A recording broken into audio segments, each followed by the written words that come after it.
What? I have to get a visa to go to Europe?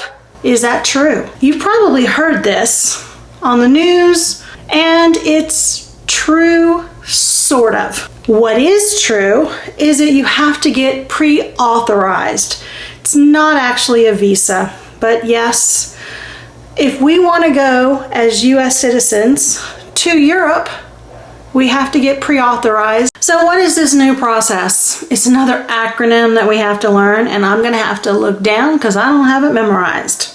ETIAS, the European Travel Information Authorization System.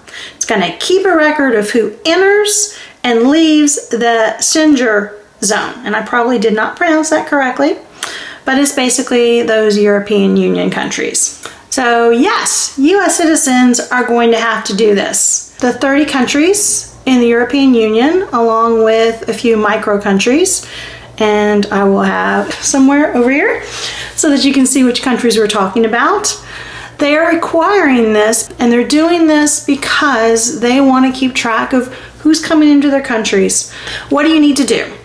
So you can go online, and there's going to be a website where you're going to actually complete an application, and you can also do this on your mobile phone. It's not very difficult. On that application, here's what they're going to ask. Ask for your name, your date of birth, and your gender.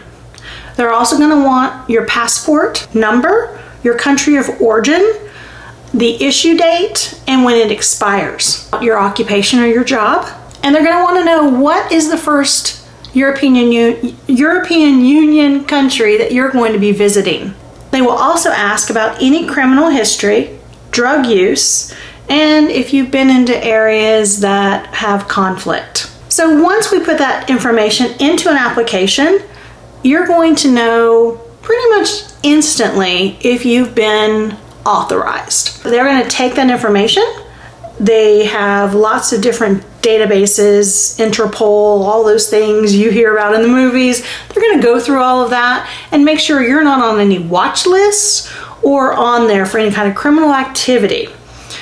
If you don't get instantaneous approval or instantaneous authorization, it might take a little bit longer because maybe there's some additional questions they need to ask you. So they will contact you via email because you'll be providing them your email address and possibly ask for additional information. At that point, they will not be doing it electronically as far as checking everything. They're actually going to have a person manually looking at all this information. How much is this going to cost? It's going to be €7, probably like $8 or $9 US, just depending on the exchange rate. If you are under the age of 18 or over the age of 70, it's free. You still have to complete the authorization, but you don't have to pay for it. The recommendation is that you do this 96 hours before you leave. Something else to take note of. They're going to send you an email once you've been authorized.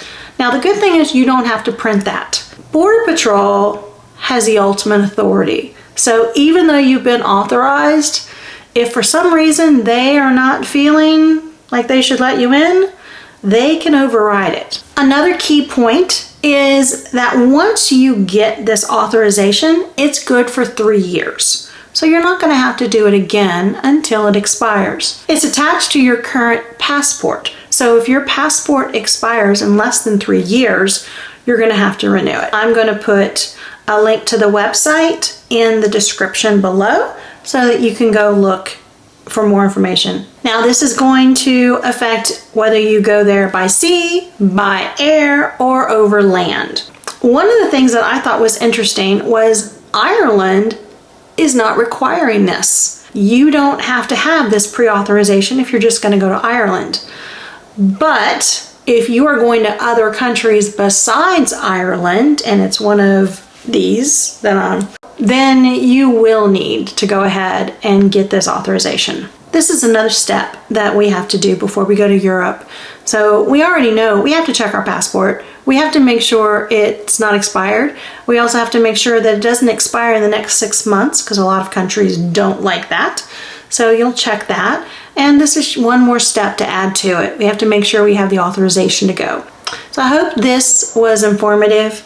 gave you the information you need. Think we're probably just going to have to be patient with the process and just do a little extra planning before we're going to one of these European countries. In my description below, I have some of the items I love when I travel. So if you'd like to go see what those are and maybe order some for yourself, I have the links below. Please like and subscribe. Thank you, and safe travels.